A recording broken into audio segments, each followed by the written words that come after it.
So it was a trick question one time.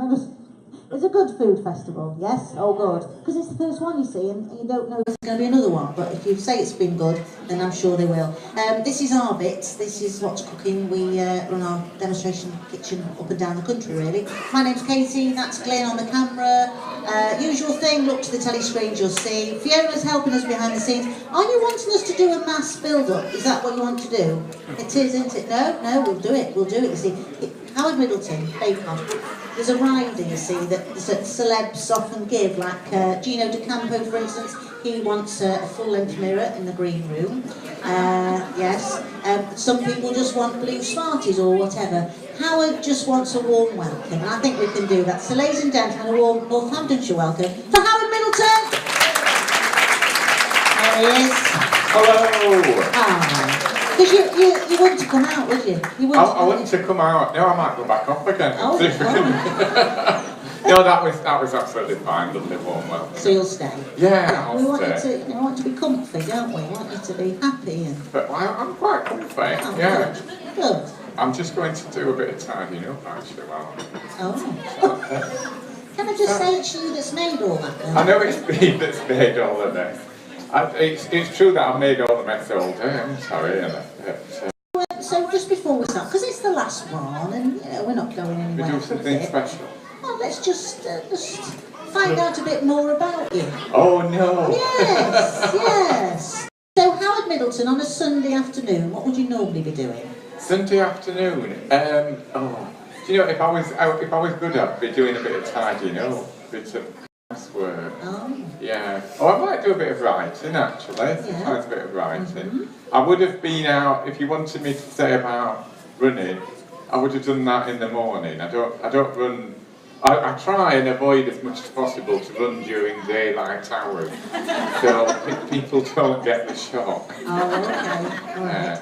So, and what would you have had for, I don't know, Sunday tea? What's your? Do you know we're not very traditional actually. We tend to do the same thing unless we've got friends where we'll go out and have a proper Sunday lunch somewhere. But that's a bit rare actually. And what's on the telly? What's on the telly? Well, we watch Strictly on Sunday night. Yeah. Oh, okay. We watch X Factor as well, but we've got really bad. We kind of watch it on record and fast forward through the ones that we don't really want to.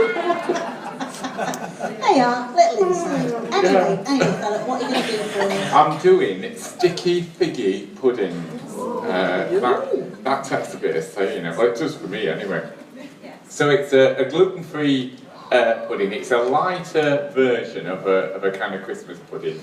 Dead easy to make, because I don't like anything too difficult at this time of day. Or at Christmas, actually. So it's a nice alternative, slightly lighter alternative than your traditional Christmas pudding. And it's dairy-free and gluten-free. You can add some dairy to it later if you want, like whipped cream or brandy butter or anything like that. But yeah, it's got a nice sticky sauce. And the other thing which is nice about it is you can bake them and you can pop them in a tin and leave them for a few days until you're ready, and then they just want a little warm up in the microwave or something like that on Christmas Day or whenever you're serving them, really. Yeah. Does that sound enticing? Yeah. Have I sold it enough? Yeah, good. Okay, what I'm going to start with is, I'm going to make a cup of coffee, actually. I know I've got a cup of tea here, but I'm going to make a bit of coffee. Have we got a teaspoon or a small spoon there? Yeah. Lovely, thank you. So all I've got here is I've got 150 mils of boiling water, and I'm going to add to that tell you what, I've not got a little bowl either. Not got all, I thought I was organised. 2 teaspoons, that's fine. 2 teaspoons of instant espresso powder. Now this is coffee but a bit posher, basically. But it's really good because it's got a quite intense espresso flavour.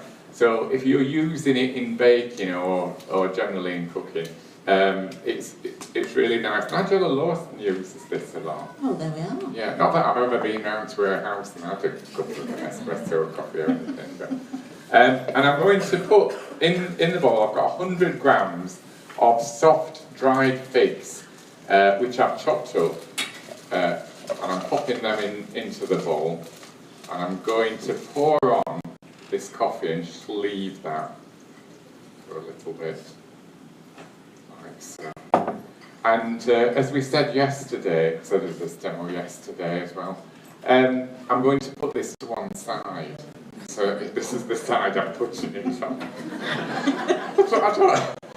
We were saying, why did they do that? Yeah, but the other thing is, you forgot then, didn't you, to bring it I from forgot what side I'd put it on.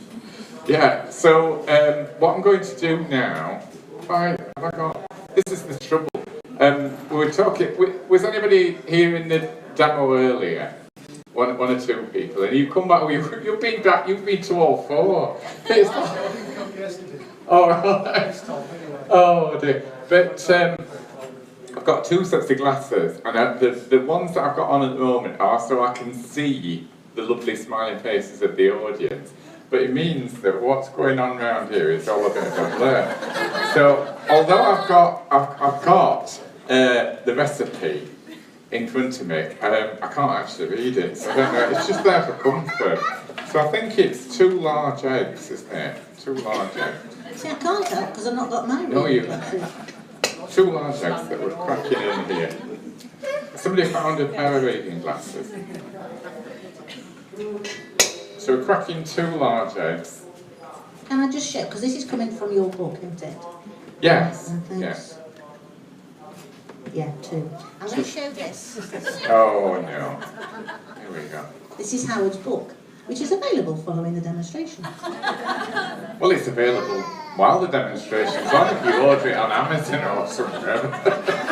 Now, You get fed up. share with us this picture here. Share with, the picture, it's me.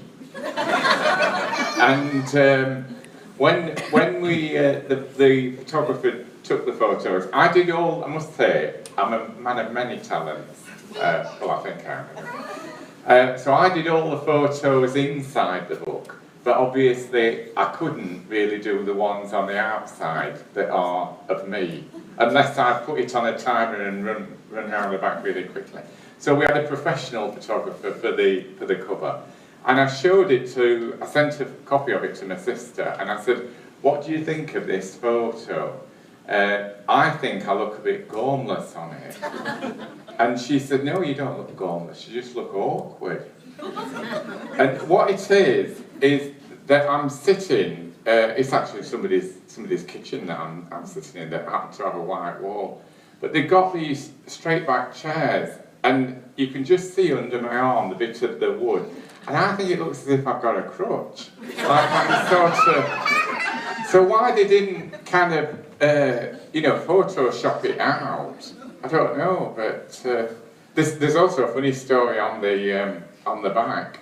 There's a funny story on the back. This, can we just get a shot of that?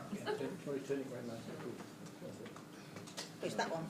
So that's a roulade. It's a meringue roulade, and I baked all the cover items, and we took them round to this person's house who happened to have a white wall that we could do. They didn't even have a white tablecloth. We photographed them on a bed sheet. It was all a bit. But we went in a taxi on the way, and on the way, this poor roulade got hit by a pizza board. So when we got out, it was like one of the a bit like roadkill. We were trying to coax this roulade back to life, and eventually we just had to put some raspberries on one side. So that's why it's heavily covered in raspberries on one side, because it was just like a small. Oh. Okay. I'm going to add to these 2 eggs 75 grams of coconut sugar. Now, this is still sugar, so don't think it's going to be any healthier than any other sugar. But it's got a nice kind of almost toffee-ish taste. It's quite expensive, except that I've now found that Tesco's have started selling it much, much cheaper. So I don't know why that is. But it's extracted from the flower. So the coconut trees, I didn't know, they have flowers as well. And the nectar from the centre of the flower is used to make coconut sugar. So I didn't believe it either. It's true. Is that all that goes in here? 2 large eggs and coffee? I think so. So all I'm doing, yeah. You wrote this, didn't you? I know I wrote it, but I wrote a lot of recipes, and as my mum would say, I've had a sleep since then. So I can't always remember. I can't even remember when it's in front of me. So I'm just going to, at the moment, you can see this is quite, I don't know if you can see, but it's quite a darkish colour. And all I'm doing is I'm trying to get some volume into these eggs by whisking it up until it turns a bit paler. That's what we'll do. So this is a boring bit, isn't it? So ideal for conversation. So, 2013, Yeah. it was on the telly. So when did you apply for the Bake Off? When would it be? I applied 2012, right? So I applied more or less, I think, after the show has been broadcast, they invite applications almost straight away. And I applied around December, I think.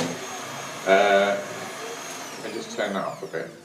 So I applied around December, and I actually finished the application form. We'd had a bit of a boring Christmas, I think, and I finished it on New Year's Day. Sent the application form in on New Year's Day. And it's, has anybody seen the application form for Bake Off? Anybody? No. I can tell you anything in college. Well, it's an extremely long application form, and it's quite arduous to fill in. And I'd started to fill it in the previous year, and just thought, oh, you know, I can't be bothered with this. It's too. It asks you all. You've got to put photos of things that you've baked and so on, and it asks you all these questions about what's the worst disaster that you've ever had. And I'm thinking, where do I start? Basically. And what's the most complicated cake you've ever made, and what's the trickiest tart, and all this business. And it also asks you, well, it asks you all of this. Have you got a funny story about baking? And what? A funny story? But anyway, I eventually filled it. How often do you bake? Asks you, how often do you bake certain things? How often do you bake biscuits? And you sort of think, it's a bit like a job application. Am I truthful? Or do I sort of, you know, embellish the CV a little bit? So anyway, I went for truthful. I didn't say I was up every morning making bread and biscuits and what have you, but so I was truthful. And it seemed to pay off, because at the end of that week I got a phone call saying, can we do an interview over the phone? And that was it. So you're then on this treadmill where they're asking, you know, you do the phone interview, and then presumably if you pass, you get invited to the first round of auditions, and then second round. And every time I was thinking, would you know, I'd love to get on to the next stage. I'd love to do that. But yeah, I got quite ambitious, and I'm not really. But I'm just going to have a sip of tea. Is that all right? Well, yeah. Yeah, well, we're laid back, aren't we, this afternoon? Don't get dark till what, 4:30? So. Yeah, We'll break the toilet, won't we? Oh dear. So all I've done is I've whisked up the. Did I finish that story? Well, you said you wanted to get to the next round and you wanted to keep going, and you did. But where did you want to go with the next? Well, I said I wanted to get on the show. Well, you did, because you were on it. Well, that's it then, isn't it? That's do you know, I didn't know how that story ended, but that's lovely now. Yeah. I'm glad you told me that. What a surprise! So what I'm going to do now is I've got I've got the eggs and the sugar, and they've been whisked up a little bit, and I'm adding to this. What am I adding? Do you want me to come over the glasses? No, I've got 100 grams of chestnut flour. So we've got 100 grams of chestnut flour going in there, and we've also got grams of rice flour.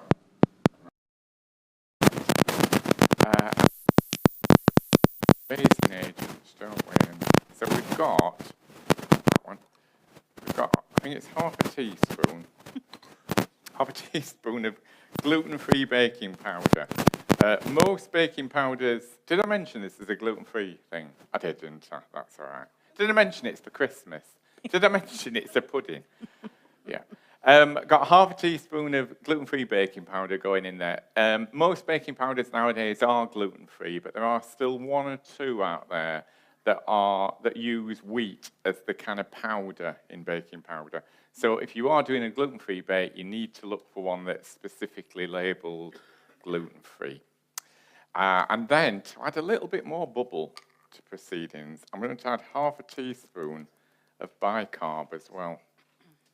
So New Year's Day, you sent it off, you got the phone call, you were on the ride, and yes, you got on telly. Although there was one final hurdle, the psychological exam. Psychological assessment. You have to go and see a psychologist.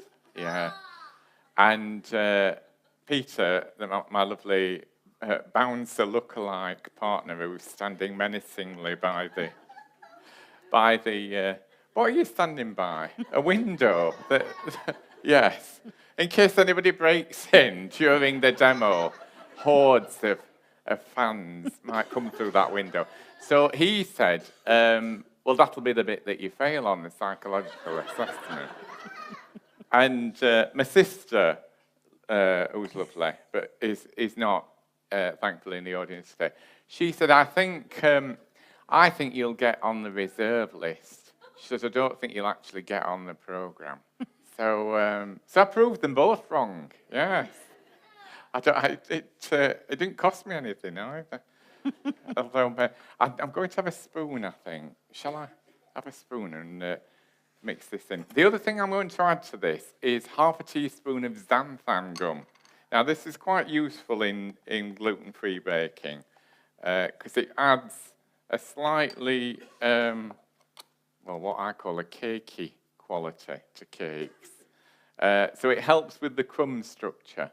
It binds it together. When you've not got gluten in your flour, then if you add a little bit of xanthan gum, it just helps bind it together and improves the quality of it. So we're giving that a little bit of a stir. So you've passed the exam then? Yeah. And then they say, right, we're going to go with it. You have been accepted onto the programme. Yes. Where are we in the scheme of things month-wise? When So that was about late February, I think, by then, when I got the call. And, this is a bit stiff. Oh, I've not put those, these. So returning to, why did I did that yesterday as well, didn't I? I did say you forgot you put them on the other side. Yes. So the figs in coffee that I put to one side now go in here. I think I don't matter who's here actually. It just happens every time. So we'll just give that a mix. So that was about February, and they came and filmed the kind of backstory bits in March. So they're the bits where you're taking cakes into work and things like that. There was a lovely one where they came round and filmed at our flat, and my mum and dad had come round. I mean, they came round knowing they were filming. It's like, oh, let's get in on the act. So I'd made some bread, and I'd done this beetroot soup, which actually looked stunning on camera. So they filmed, well, they were going to film the four of us, me, Peter, and my mum and dad. And they said to Peter, actually, would you mind if we didn't have you in? Because we've just got the back of your head. So he signed a confidentiality agreement and said he was happy to be on TV. But they took him out of the shot, so he wasn't there. And then, so they filmed just me and my mum and dad eating this beetroot soup with this bread. And week by week, my mum phoned up after the programme and she said, they've still not shown that clip of us eating beetroot soup, have they? And bless them, they never did. So, so they never got that 5 minutes. The only bit is when everybody goes back for the final, and my mum and dad came to that. And thankfully, my mum could spot herself in the crowd. So she was on TV once, even though, sadly, the exciting bit where she's eating beetroot soup never made it. Right, I'm going to do some preparation of the tins. This is exciting, isn't it? So what I've got here, this mixture will do 4 of these. These are little 7.5 centimetre individual pudding tins. And the way that you prepare them is with a bit of kitchen roll or something like that. And a bit of, do you know, I don't think I put any oil in that, did I? No. No. Do you know, I thought there was something missing. So, yeah, in this mixture, I think this is going really well. It's going really well, isn't it? Right. So, you know, when you whisk the eggs up with the sugar at the beginning, it should have had 3 tablespoons of oil in there as well. So I'll just add that in now, even though it shouldn't really have gone in now. So you can use any mild and light olive oil. We're using is it a local rapeseed oil? Yeah, not too far from Stainswick. I think it's just over the border. I've got a bit too much there now. Let's pop that in there. They're here at the festival as well, so that's what we're using.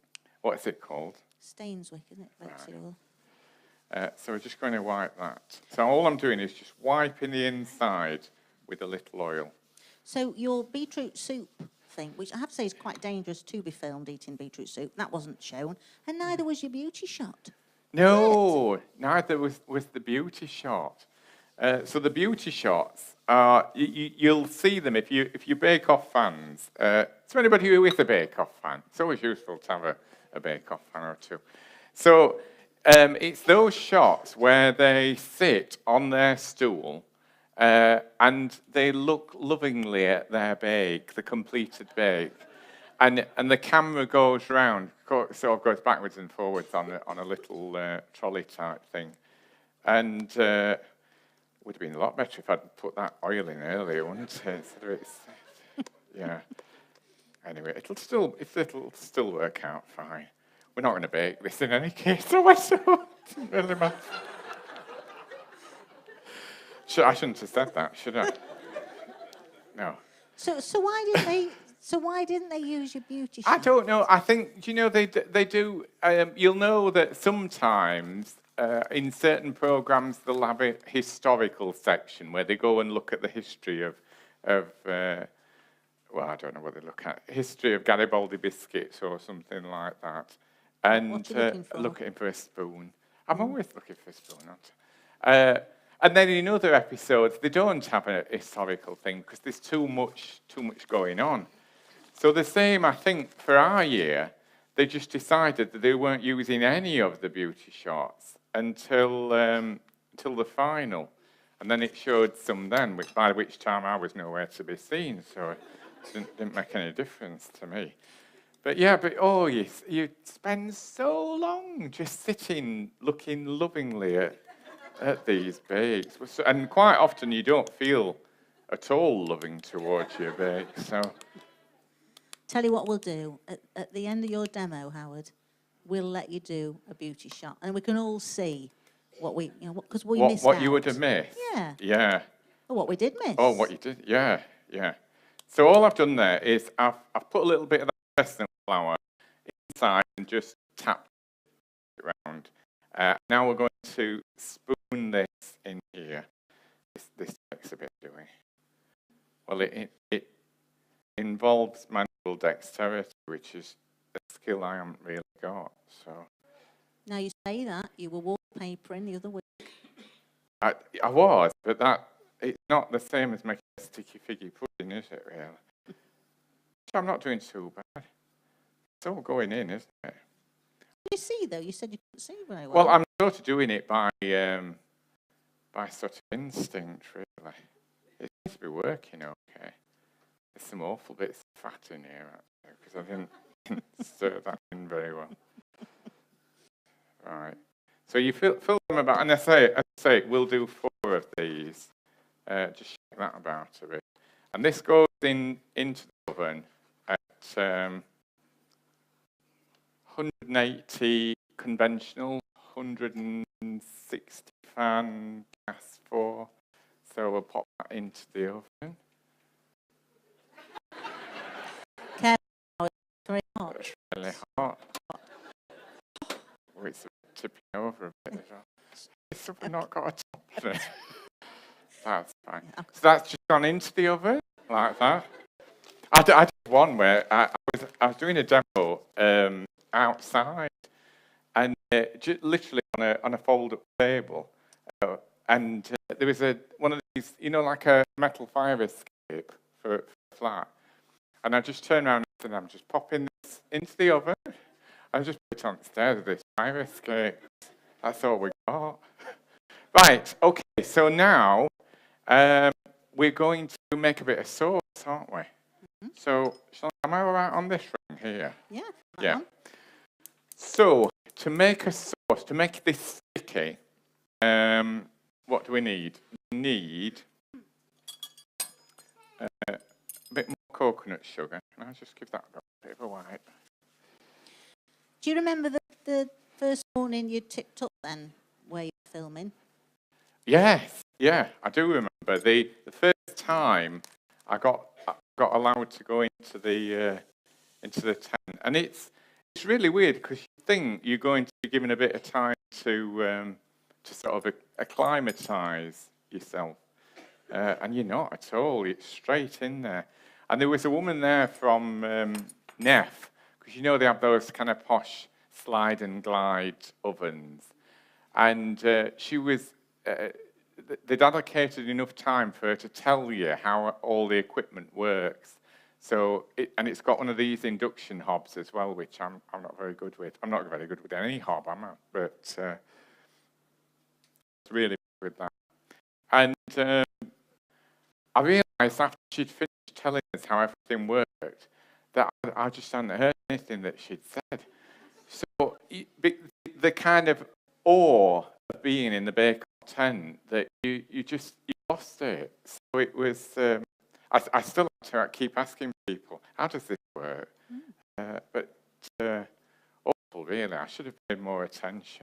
But then it wouldn't have been as funny, would it, if I had paid attention?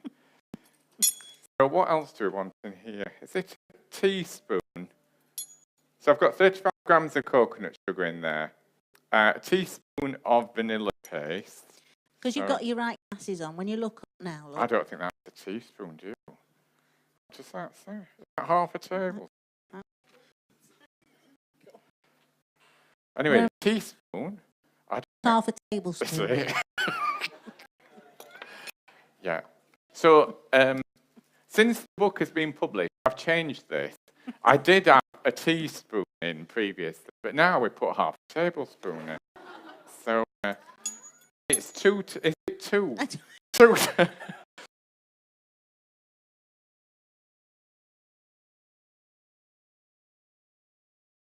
Made from dates, and Mary Berry said one week when I used a bit of date syrup, and she said, "Are you making your own date syrup?" And it's like, oh God, no. And then there was another week when she said, "And are you making your own?" I don't know, a tablespoon of marmalade that was going in a recipe. "And are you making your own marmalade?" Am I making my own marmalade for a tablespoon? My heck!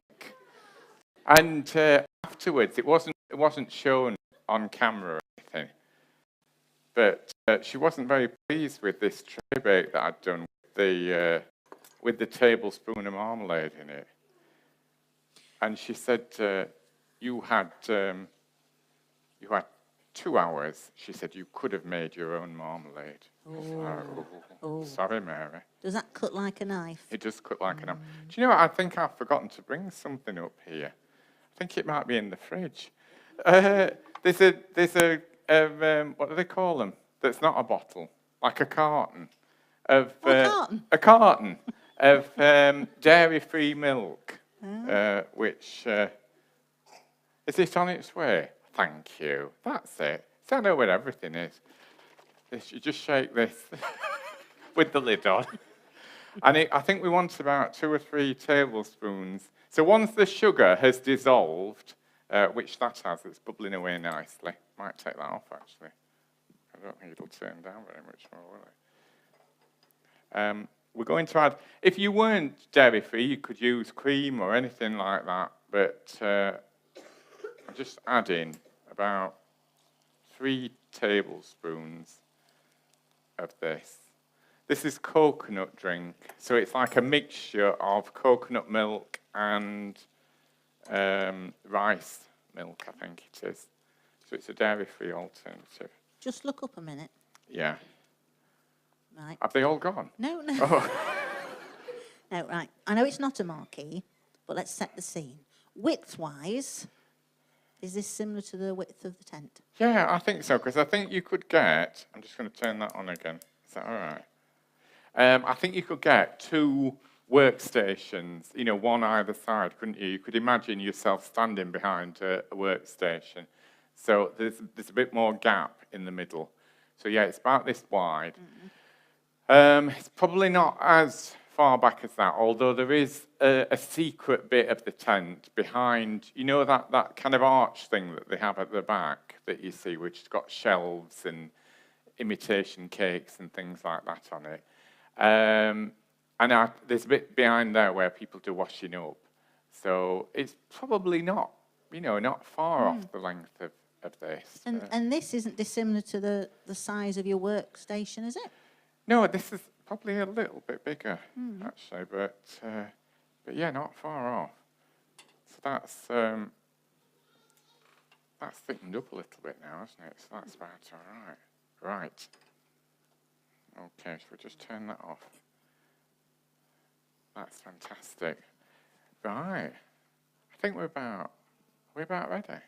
Should we take those? So those puddings that I put into the oven, how long have they been in there now, do you think? I think at least 25. I think about 25 minutes they've been in now. I know time has sped so speedily that it only feels like you've been sitting there, well, about an hour and a half, doesn't it? But yes, so those puddings have been in the oven about 25 minutes, and now I think they're ready to come out. All right. So let's get them out of the oven. They've taken on a strange transformation, Howard. They've got a little bit of foil on top. Yeah. Which... These modern ovens, aren't they amazing? They are. No, it's one of these self-protecting ovens. So if you put something in without foil and it thinks it needs it, somewhere within the cooking process, it adds a little bit of foil on top. Do you think we've got away with that? Yeah, got away with that. Okay, have we got something for me to just Would you like cut a plate these? or something? Oh, cut. Yeah, I've got a couple of... I was just thinking rather than cutting on the work surface, or am I all right cutting on the work surface? No, do it on here, darling. Doing it on there? Yeah. Lovely, thank you. Right, so... Oh gosh, they are a bit hot, actually. No, they really have been in the oven. So all you do is you try as much as possible to slide a thin knife around the outside and then tip them out like that. Oh, we've lost a bit there. Never mind. That's okay.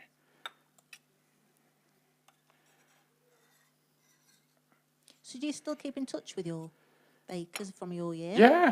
No, oh, that's a bit better, that one, isn't it? we had when we were on Bake Off, because you've got a certain bit of time when you finish filming, and then there's a few weeks before the programme's actually broadcast. So you're the only ones, apart from the crew and everybody else, who actually knows what's happened. And it's awful, because nobody else out there knows that you are going to be on TV as one of the bakers. And so we set up a little Facebook page, secret Facebook page, to be able to kind of communicate with each other. And then the production company found out and said it was a risk, it could be hacked and all that, so take it down. So we took it down and then put another one up. So, but we've kept that one. So we do have a way of keeping in touch through our little secret Facebook page. And if there's any expert hackers out there, please don't, because it's nice to just have that. One thing that you will notice with these cakes is they dome a little bit, so they don't sit very neatly on a plate. So what I do is I trim them, if I can see what I'm doing. Am I going straight there, or about first time I have anyway? You're committed though now, aren't you, love? I am committed. If you could be put into another series, because you were series 4 of the Great British Bake Off. Oh right, not I'm a Celebrity or something. No, another like that. year. Yeah. What year would you have chosen? One where I stood a chance of winning. I don't think there has been one. I don't know. I liked. I think I liked the series before this one. So the one with the one that. Oh yeah, but I wouldn't have won against Nadia, would I? But yeah, there were some nice characters. I mean, I think there've been some fantastic characters in all of them. But obviously, you don't want anybody who's going to outshine you, do you, really? So it's tricky. I don't think there is another year, is there? I think you get one chance at it, and that's about it, really. So anyway, we've got the pudding there, and I'm going to. Shall I pop a little bit of the sticky sauce on? Let's get this on here. Now, of course, it's not all over because there's a Christmas one, isn't there? There is a Christmas one, yeah. After the final of this year's Bake Off, BBC put a thing on Twitter and Facebook and said, "Don't forget, there are 2 Christmas specials." So where they've got ex-bakers from previous series. I think there's 4 in each episode, and so 8 bakers in total. And oh, that looks a bit messy, doesn't it? Sorry about that. Just wipe that off a bit. Don't like that. Yeah, competing to be the best Christmas baker, I think it is. So You'll be watching? I will be watching. Yeah, definitely, definitely be watching. Yes, I think it's going to be quite interesting, that. So pause for effect. I think you should watch. Do you think I should watch? Yeah, I think it'll be interesting. Okay, all I've got here is I've got some little edible gold stars, and I'd put just for a bit of extra Christmas sparkle. Put a few of those on. What you can do, as I say, you can make them in advance. You can keep them in a tin, warm them up, either in an oven. Probably, if you were warming them up in an oven, you could just put a little bit of foil on top, and on a low heat. Or you can pop them in the microwave, just warm them up in the microwave. Sauce takes no time at all to make.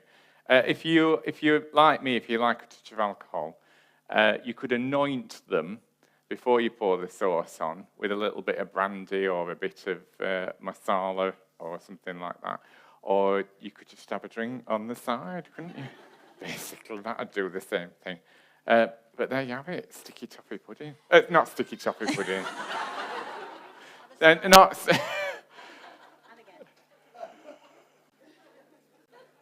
Shall I look lovingly at it? Well, hang on, All because I right. think people would like to. The- If any camera or anything, this is opportunity because no one's seen this. This is a first. So this is Howard Middleton from Series 4, 2013, The Great British Bake Off. This was the shot that was never, ever aired. So, ladies and gentlemen, this is it. I could do with a stool, but... Oh, a beauty shot. Here you are. Howard looking lovingly at his bake. Ladies and gentlemen, Howard Middleton!